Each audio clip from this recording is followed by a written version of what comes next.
Hi girl and welcome to this episode of Empowering Women with Celeste. Today I'm talking to Brooke, who is telling us about how she went from a shy girl to standing and speaking on stages.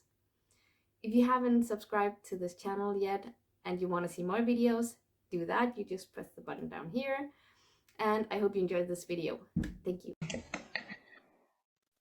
Okay, hello everyone and welcome to Brooke, who is going to tell us her story today. And I really want to hear how you went from, well, you're going to tell us who you are, but as I already know a little bit about you, then I want to know how you come from this being a shy girl to going and speaking on stages, and why. Well, why do you want that, and what made you want to do that? Okay. Well, hi, everybody, and thank you very much for having me here. My tagline is shy to stage, and it may seem a bit of a thing to say that I was really, really shy and then went to start talking on stage. But the reason I wanted to talk on stage is because once I'd healed from my trauma and changed my mindset, I wanted to share that with the world and let everybody know that you can change. You don't have to stay that little shy, insecure, scared little girl like I was. You can actually do whatever you want to do. So I decided to do it, and as they say, go home, go big or go home. And I went big and went on stage and talked about my story, because that's a great way to help other people, impact other people's lives and inspire other people. And I run a very successful coaching business now, helping mainly midlife women to break through that trauma of their childhood and feeling of not good enough, not worthy enough, not important, and not lovable, so they can actually break through their old stories and live the life that they truly want to live. Because a lot of these women have had, narcissistic parents or narcissistic relationships, or somewhere along the line they've had a trauma. It could be like from a teacher that's had said one sentence to them, but it's affected them for their whole life. I actually wrote a book. I'm going to show it to you now, although your podcast people won't be able to see it. It's about how to break through the self-sabotage cycle. It's available on Amazon.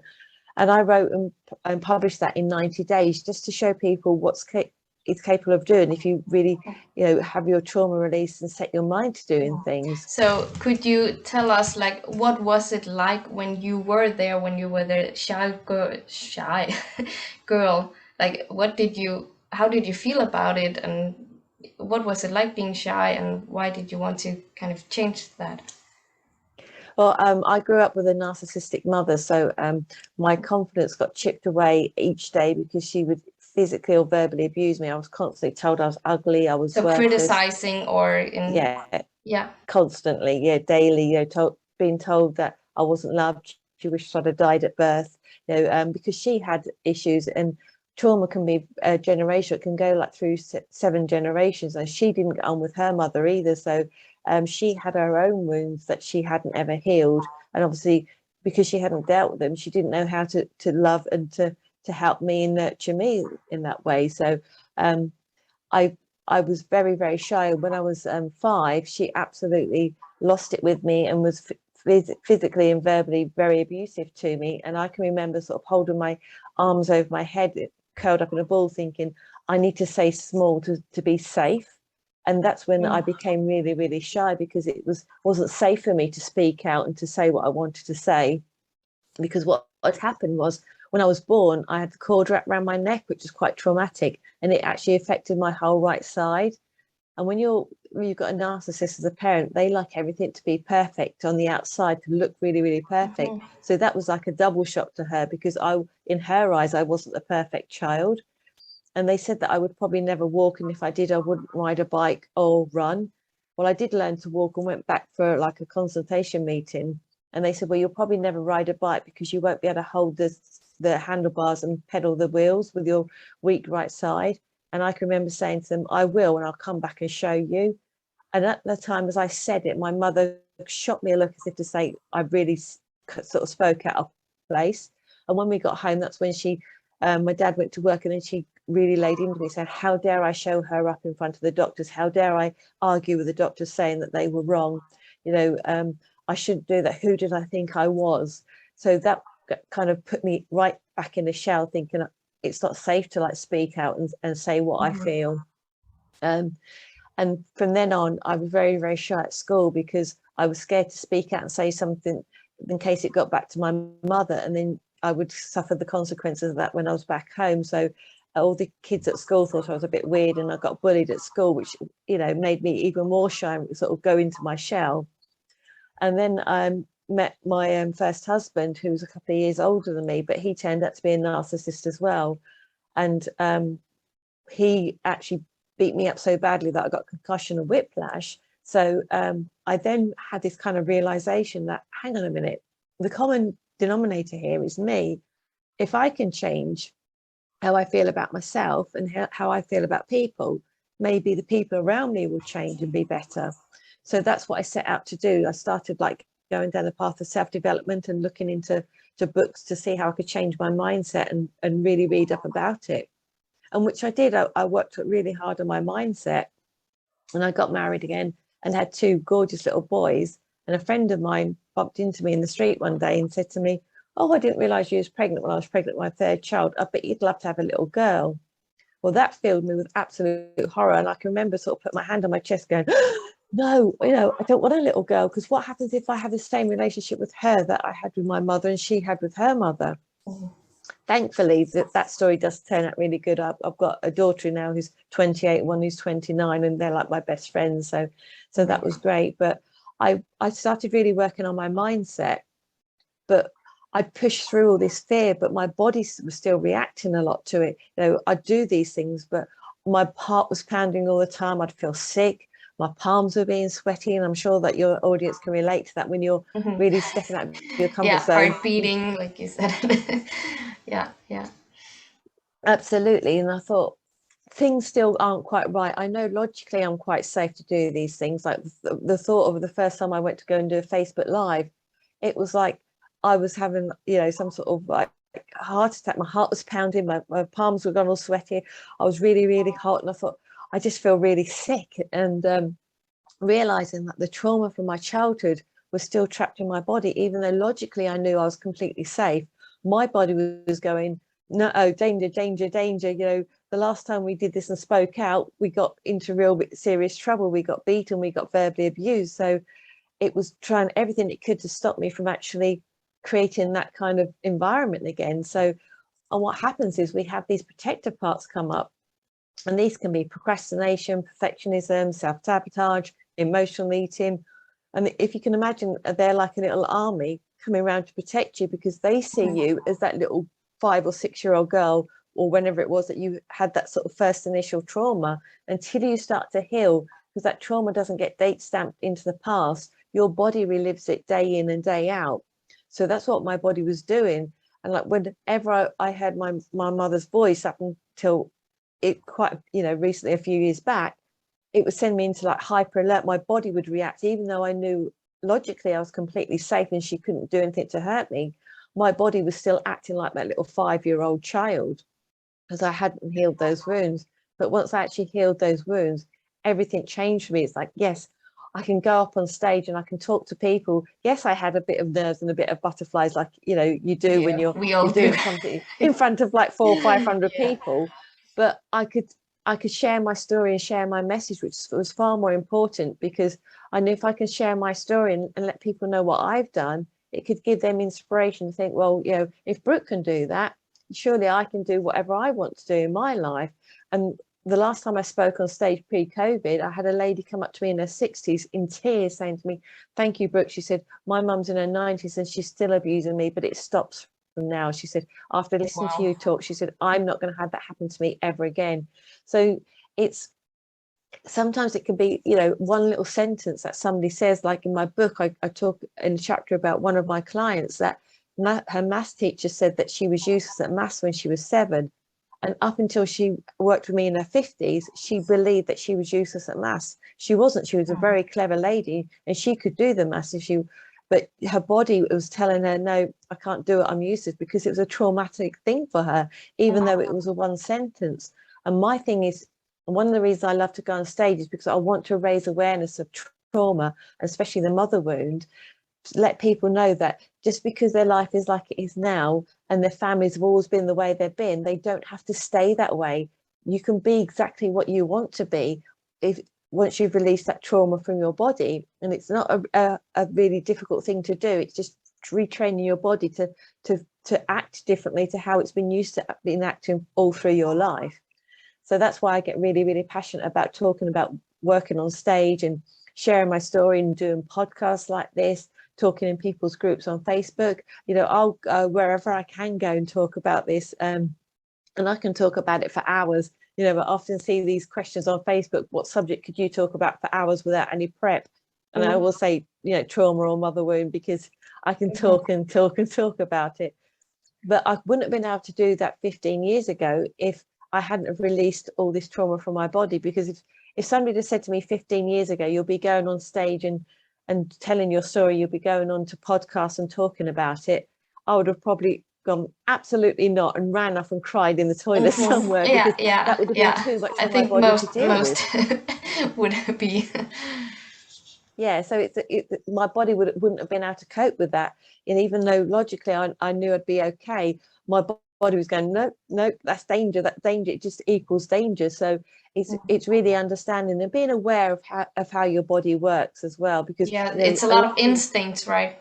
Because we are animals, so we have these instincts that kicks in when we think we are in danger. So yes, absolutely. yeah, can you tell us how is it to be on stage now? Because now you said a little bit about how it would be probably if you would have had to do it many years ago, but how is it now? How do you deal with it? Do you prepare in any way? Oh yeah, well, obviously, if I'm telling my story, I don't need to prepare my story, because my story is my story. But I don't have to spend, like, I used to be, it'd be like, oh my goodness, I'd be like sleepless nights and thinking, oh my goodness, what do I look like? Do I look okay? But my thing now is going out there and sharing my message, and it's really, really important to me not to worry so much about how I'm looking, but actually the message that I'm giving to people, because people don't care how my hair looks, because they don't know how my hair normally looks. So it's like, it's kind of like understanding for me to step out of my own way to share my story, because I'm an introvert naturally. So it's not a natural thing for me to be on stage, talking about these sorts of things. So when I actually do it, I absolutely do love it, because of the message I'm giving and the hope I'm giving people, and it's spreading that message. Because a lot of people believe that, don't think they have got trauma, because they say, well, I haven't had a major car accident or a major accident, or I haven't been off, fighting in a war, so I haven't got PTSD, so I'm okay. And I had a loving parents when I was growing up, which is absolutely great. I love hearing that people have had loving parents, but it doesn't mean to say that you've not had a trauma along the way. I once had a client who had a real issue with money mindset, because her very kind, loving parents, when she was a child, used to give her pennies for doing jobs around the house when she was little. But she perceived that as, I'm only worth pennies, even though the parents were trying to teach her the value of money and teach her a good thing. It's how she perceived it, and that's what it is all about. Events happen in our life, and the trauma is the perception of We all have some happened. kind of Yeah, trauma, no matter how small, or yeah, big it absolutely. is. But that, whether, and that thing of whether it's small or big, trauma is trauma. So I don't believe in the small or big, but I know what you're saying. But it's how it affects your life. Like I said, that one client, that one sentence her math teacher said to her had a profound effect on her all her life, and it held her back from different jobs and things. She only called me in because she had to pass a maths exam to get a promotion. So she really desperately needed some help. So, but she realized actually she was great at maths when we got released that trauma from the perception of what happened with her teacher when she was 7. Yeah, yeah, great. Yeah, because like you say, it's all, you can be from the same family. Like I'm from the same, I have 3 sisters, and we can be in the same experience, the same situation, and see it and feel it and experience it completely different, because like we're different people. So somebody might don't care anything about what happened, and like you say, then there's somebody who gets very affected and feels it like a trauma no matter, like I say, that's why how big or small it is, because like I Yeah, say, usually an accident or something like that is thought of as a big thing, and then yeah, there's somebody told you, oh, your hair looks ugly, and then you that's yeah. kind of a small thing, you know. So it doesn't matter what it is and who is in there, because it's all about how you experience it. Absolutely. And it also depends if you think about the analogy I tend to use is like if you think about a swimming pool with beach balls going into a swimming pool, and if you think of trauma as a beach ball in a swimming pool, some people have got lots of beach balls in their swimming pools, big and small, and other people have got, you know, a swimming pool with maybe one or two beach balls in it. So if those two people were in a car and had an accident but walked away from the accident, one of them would be absolutely fine and carry on with life, and the other one, who's swimming pool was full of beach balls, could possibly end up with PTSD because of all the previous trauma they've had in their life. So every situation experience, like you said, with you and your sisters, can be affected differently depending on people's life experiences and the trauma that they've had previously as well. Yeah, so the thing is we all have them, so how do we take care of them, how do we handle them, and how do we move on from it? Do you have any what do you go through, what did you go through, or what do you help your clients go through? That's a great question. I've got a couple of techniques that people can use right away, and one of them is the 5-2-8 breathing technique. And what this does, it actually calms your nervous system down, because if your body's tense and you're breathing really, really fast, it's sending a signal to your mind to say we're in danger because we're getting either ready to run or to fight. So you actually breathe through your nose to a count of 5, breathe in through your nose to a count of 5, hold for a count of 2, and then breathe out, counting backwards through your mouth, 8, 7, 6, 5, 4, 3, 2, 1, 0, and repeat that. And if you do that a few times, your heart rate actually slows down, which sends a signal to your subconscious mind that I'm not in danger because my heart rate's normal, so I must be safe. So Yeah. that's, it's kind of getting your nervous system. The whole thing about trauma is to calm your nervous system down, because especially if you've had trauma since a child, your nervous system is used to reacting instantly all the time. And another one to do is what's called the butterfly technique. So if you fold your arms over and put your hands over each arm and like tap them, you know, alternatively, a bit like butterfly wings flapping, and then think about a place that you feel safe in your mind, like, you know, your favorite holiday spot, you know, at home, wherever you feel completely safe. And what that does, it stops you thinking from your amygdala, which is like your fight or flight part of your brain, and brings you to think in front of your logic, your prefrontal cortex, which is your logical part of your mind. So you can actually think and think and step back and respond rather than reacting.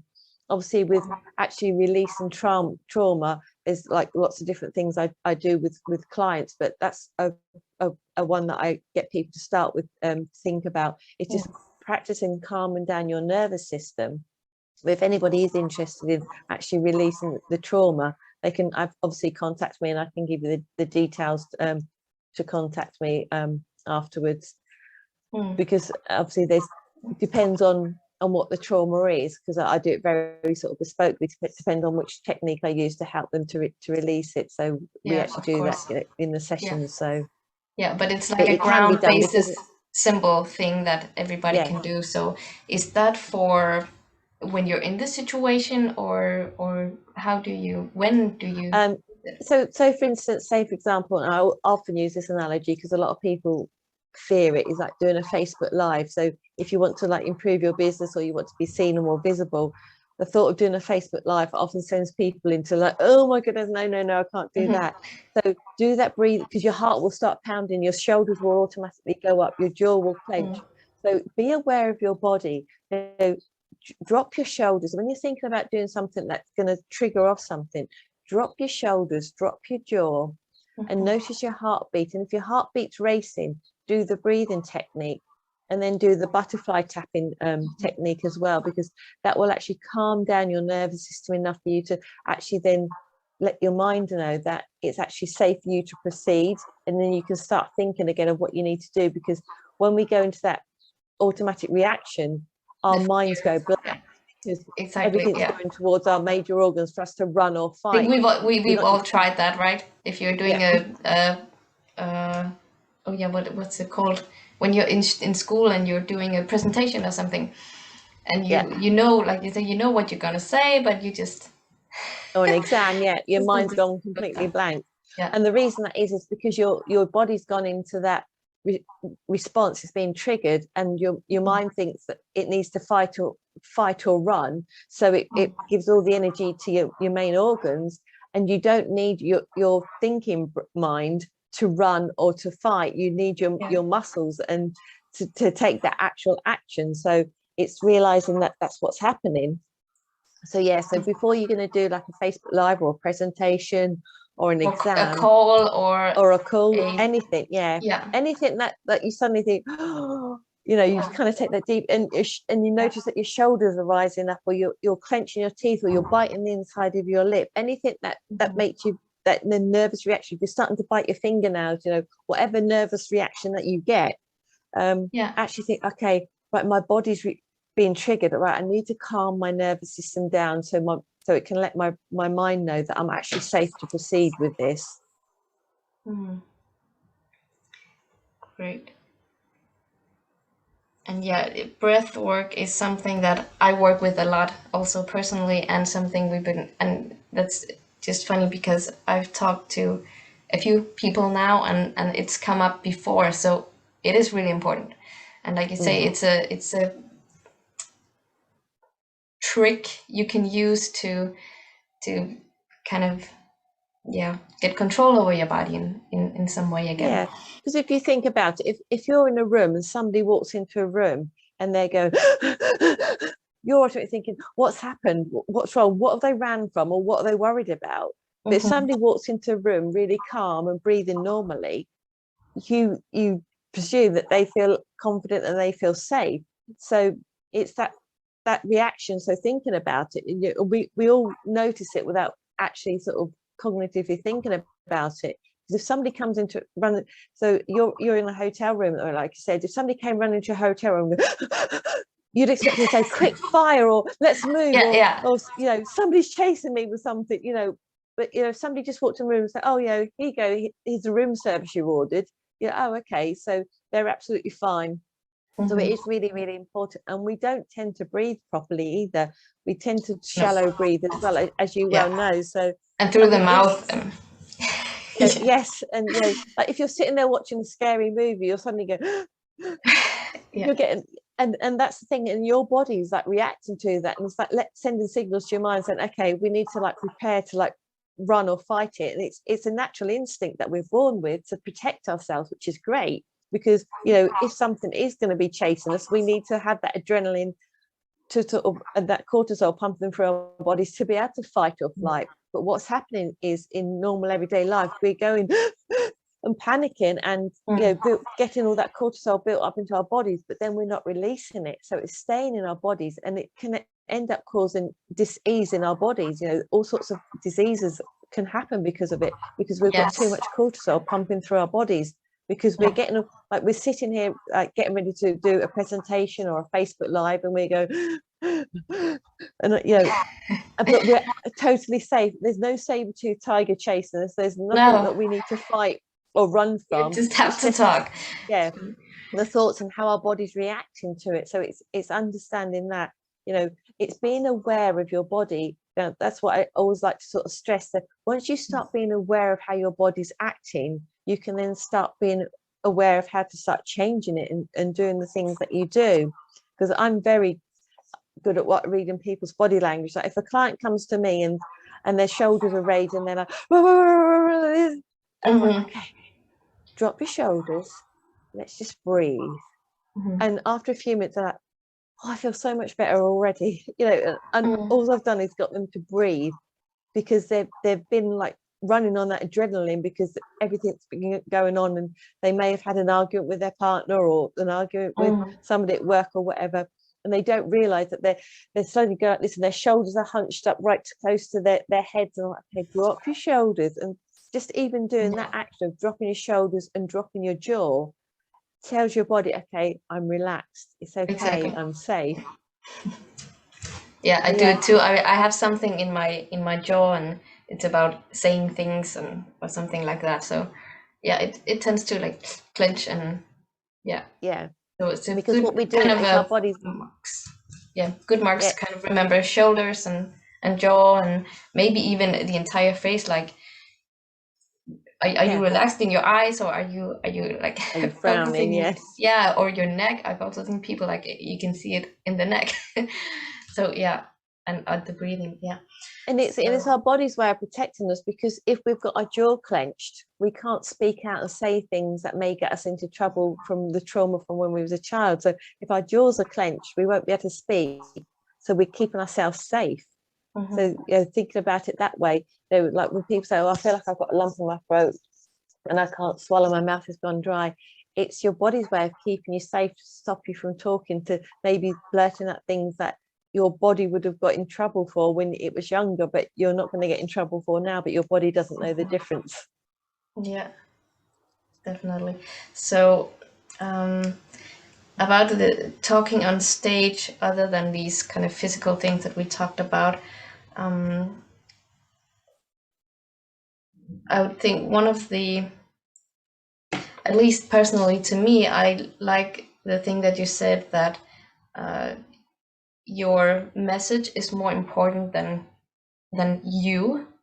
Yeah, Uh, so that's kind of another thing that remembering that could kind of make you a little bit more relaxed. And even if you're just making a presentation or something, remember that it's not about you. This is about maybe you're doing on something on whatever math or physics or whatever you're doing. It's about this. It's not about who you are as a person. So don't take it personally in some way. yeah. At least that's what really helps me, not taking it personally.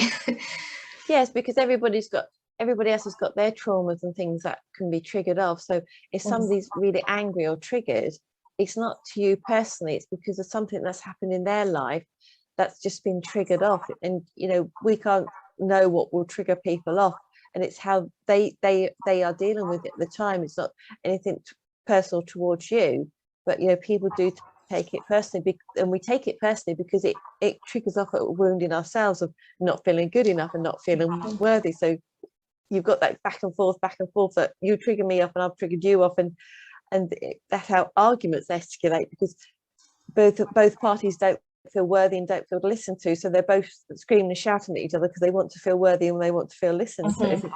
Exactly, yeah. And also, I would say that because now we talked about also about this breathing, like closing your eyes and breathe when you feel triggered or when you feel this, but also like actually feeling it. So, because one thing is calming down your nervous system and kind of getting, okay, it's okay, I'm not gonna die. But Yeah, another thing is also feeling it, because I would say that if you're just trying to calm yourself down with breath work, you're still kind of disconnecting yourself from it. So part of it is like kind of actually feeling it and dealing with it to kind of absolutely, yeah. heal the trauma. I tell my clients, if they say, "Oh my goodness, that procrastination part's popped up again," and I'm like, "Great, let's celebrate it. Let's get curious to find out why you're procrastinating, why you wanting to be a perfectionist, why are you emotionally eating, why are you self-sabotaging?" Because a lot of people will push those emotions down and push them away and think they're gone. But what happens is they're simmering in our body, and they will eventually come out in some way, shape, or form. But if we actually start getting curious from it and find out where they've come from, and then we can deal with the root cause of finding out where they've come from, and then start that healing process then, which, so it's Exactly. So great. Now keep asking I why and why. Yeah, Why do I yeah, do this? Why did I? absolutely. Yeah. Like Yeah. when the last time I spoke on stage, I was standing at the back of the hall getting all mic'd up, and my little inner critic, I like to call her Gertrude, popped up and said, "What do you think you're doing?" Now, if that had happened 15 years ago, I'd have probably ran off into the toilets crying, saying, "I don't know." But what I Mm. did was actually I answered her instead of trying to push that thought away, thinking I don't need to think about that now. Mm. I answered that what I was doing was I'm going on stage to impact and inspire people, to help them to think about their lives. And Mm. because I'd answered that question, that went away. That voice in my head went away. And the voice in our head that often pop up is because that's the kind of little scared version, little girl in us, like, what we doing, we can't do this, we can't do that. But and it's sometimes just enough to say, I've got this, it may not It's work out okay. how I I'm planned. still It's okay. okay. Yeah, Yeah. everything's But okay. and it's a bit like if anybody's got children or they've got nieces or nephews, and like if you've got a 5-year-old, they're going, mum, mum, mum, or auntie, auntie, auntie. If you get in a minute, they just get louder and louder and louder. But if you actually acknowledge them and say, yeah, what is it that you want, they'll ask you the question, and then that you'll have that peace again. But it's if pushing away or just ignoring them, they just get louder and louder and louder. And that's exactly the same with the voices in our heads. If we just keep pushing them away, they'll come back even louder with probably more questions as well. So it's better to actually to acknowledge them, because all it is, when you hear those voices in your head, instead of thinking of it as like a critic, think of it as a little scared 5-year-old that just wants some reassurance. And it's easy because you're not likely to push a 5-year-old away. You're actually going to want to reassure them. A bit like when you've got a child that's scared because they think there's a monster in the cupboard. You don't just say, of course there isn't, go to sleep. You actually open the cupboard and say, look, it's just your dressing gown, everything's fine. And you stay there and reassure them. It's exactly the same with ourselves. That's that little girl in us, or that little boy in us, that wants to be reassured, that wants to be heard, that wasn't heard and seen when they were actually 5 years old in their own lives. So give it attention and give it love. I would also say that's what I have learned, is that in all forgiveness work and all of this, you just give it love, really send it love, and say, like you say, it's okay. Just everything's okay, even though I'm going on stage or I'm doing this or a job interview or anything. Yeah. It's okay. We still love us, and we are okay. Absolutely. And send ourselves love, or like you say, it's also sometimes works to give it a name or a kind of persona, so you can say, hey, whatever, you mine's called okay, Gertrude. we're okay. Yeah. I don't have any names yet. Yeah, mine's called Gertrude, and she's like a little cartoon character, and she's even got a little voice, like she talks a bit like this. So when that voice pops in, it makes me smile. So it's what's called a pattern interrupt, thinking that's not actually my beliefs, it's just thoughts I've heard over the years. And okay, well, I just need some reassurance. Okay, I'll listen to what she's got to say, and then I'll reassure her, and she'll calm down. And as the years gone by, less and less of that pops into my mind now. It used to be all the time. There was like 10,000, it seemed like 10,000 thoughts were in my mind. But now it's like, if I want to go on stage now, I don't hear those thoughts in my mind, because I've healed them, and I've reassured my younger self, and she knows what, anything I'll probably hear is like, okay, here we go again, let's do this. Yeah, you kind of have to, be a parent to yourself, kind of be the grown up that's kind of taking care of everybody else, especially if you've had childhood trauma, because you haven't been parented in a way to be able to reassure yourself. So you need to reparent yourself to learn how to love yourself and reassure yourself again in that way. Because you cannot be sure that maybe it's someone who died, or maybe it's someone you just can't reach, so you have to give it yourself. You cannot expect anyone else to kind of come and heal you and say, I'm sorry I did this, or whatever. You have to do the work yourself. Absolutely. Great. So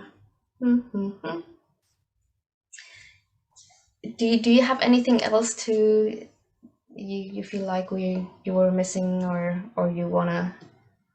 No, only just to say that for anybody that's listening, if anything I've said has triggered you off, then celebrate that, because that way what needs to be healed in your life. And obviously, if you want to get in contact with me and have a chat, I do offer a free complimentary call to start with, just to have to chat with people. And I'm actually called the Breakthrough Queen, so I'm very good at breaking through and working out what it is stopping people, because a lot of people who've had trauma have blocked that out in their life, and say, I'm stuck and I want to move forward, but I don't know what I'm stuck with. I'm very quick at working out what it is by what they tell me that they know about, and I can work it out that way. So if anybody does want to get in contact with me, right. And the links will be down here. Yeah. And I love what you say about celebrating, because usually when we see something like a shadow work, some people call it, or healing, that when we see something we don't like, we're like, ugh, go away. We don't want to see it, or we don't want to deal with it. So I love what you're saying. Like when it comes up, like yay, celebrate it and be happy, because first of all, it's a part of you, and second of all, you get a chance to kind of work with it and heal it. Absolutely, So yes. yeah. So what is your dream for what you're doing? Do you have like a big vision for how what you're doing and who you are changing the world? Yeah, it's raising awareness, because for years I just thought that was the way my family was, that was just the way I was, and I was kind of like stuck with it. But I want to just reach as many women as possible, and that's why I'm doing as many podcasts as possible and talks as possible, to let people know that we've got trauma in our life. Everybody has trauma in one shape, and if that trauma is holding you back, if you haven't processed it, reach out to somebody to get that help, because and make sure it's like a trauma informed coach. If you're going to go for a coach or a therapist, make sure they understand trauma, because if not, they can end up re-traumatizing you even more as well. Mm, So it's just raising that awareness, because I yes. want women to step into their own power, because I believe that everybody is like a diamond. They've got a diamond inside them, but it's just buried under layers and layers of beliefs and thoughts that Definitely. they've heard from other people. And I can see that diamond in everybody, and I just want them to come out and shine and be the person that they're truly meant to be. And that's my mission and my Get purpose up in on life. their stage. Yeah, their Figure. own stage, whatever their version of a stage. They may never want to talk in front of 5,000-10,000 people, but they may want to be able to just talk and say what they want to say in front of their boss or Do what they their want to partner or their do. children. Yeah, Exactly. Yeah. absolutely. So I love it. That was great. Great. So thank you very much. Let's wrap it up here, and thank you for listening. Thank you, Brooke, for coming, and Thank I you for will see you having me. again later. Bye. Take care. Bye.